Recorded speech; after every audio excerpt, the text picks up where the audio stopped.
L'image courante qu'on a de Dieu, c'est celle d'un créateur au chômage, qui mendie un peu d'attention et qui est spectateur d'un monde qui lui échappe. Si on veut bien lui accorder la paternité de l'univers, on se demande bien ce qu'il fait depuis.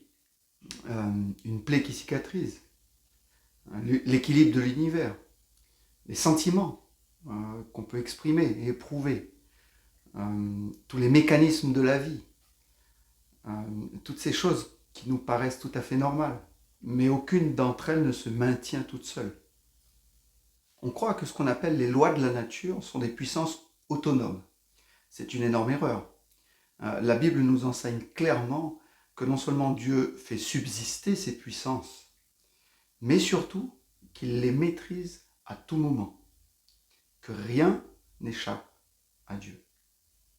Oui, c'est ce qu'on pense le plus souvent, que toutes ces choses qu'on dit évidentes sont normales parce que cela a toujours été ainsi. On finit même par penser qu'on le mérite.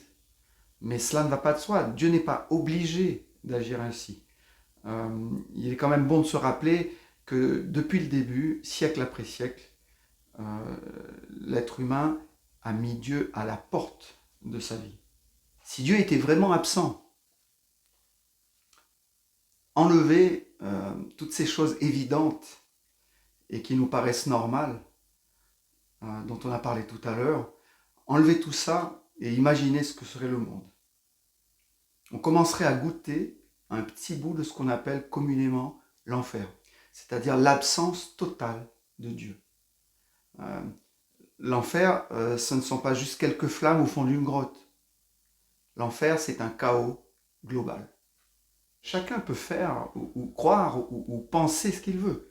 Nous sommes tous bénéficiaires de cette présence agissante et permanente de Dieu qui non seulement maintient cet équilibre précaire, mais surtout qui retient le déchaînement des pires passions de l'humanité.